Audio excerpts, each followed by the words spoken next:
We are walking through the streets of Nizwa. I'm sure this would have been very nice at one point. Gorgeous, but it's funny. There's two things I want to say about this. The second thing I believe to be an actuality and a reality, but most people wouldn't. So I'll introduce the former, and then you can turn it off when you disagree with me.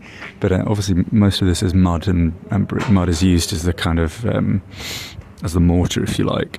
But obviously, when there's rain over long periods of time, it starts to disintegrate, and even the lintel up there is rotted quite substantially, giving an idea of the age. It's obviously a very old building that you add to and renovate as you live in it.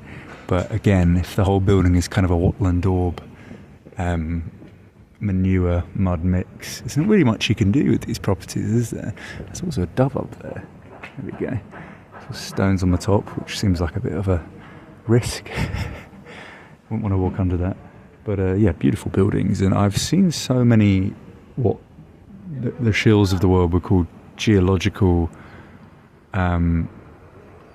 formations, which I personally, a substantial number of geological formations are in fact man-made civilizations that have just crumbled, especially in places in the world where, again, mud was used as the primary tool. And we look at mud and wattle and daub and all these materials, these organic materials, as kind of, I guess,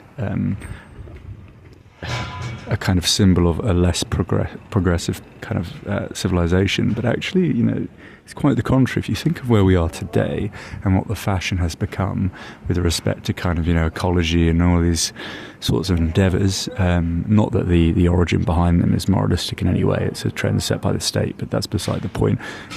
It's becoming, quite rapidly the way for people to pursue their life, especially in Western Europe, Germany, the Netherlands, etc. Emphasis on kind of bicycles and all these things. So you can look at these things as being far more advanced, perhaps, and this brings into the kind of question of the resets and all this kind of stuff. And again, if civilizations do end up being wiped out or they disappear for vast tracts of time, and then we're kind of re-immersed into the world as we know it, with these kind of beliefs that have been grounded to a formula deriving from the status quo, have had such long periods of time to rewrite history during that period in time. A great example of a movie, I mean, Avatar's obviously quite a famous one, but there's a movie with Tom Cruise, which is essentially a form of that. It doesn't take the kind of standard dystopian kind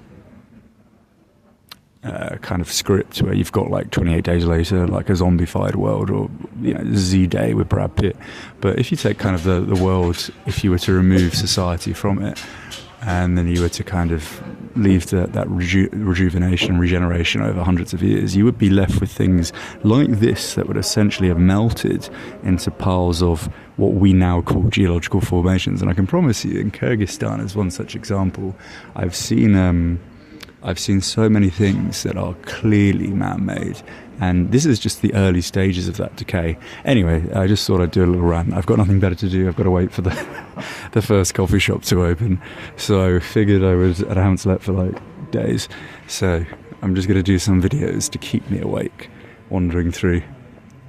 But I like these streets. It's all very charming, isn't it? Something quite pleasant about the kind of simplistic design, the colour, the shade. Again, that it really kind of binds itself to the earth. But I'll leave it at that.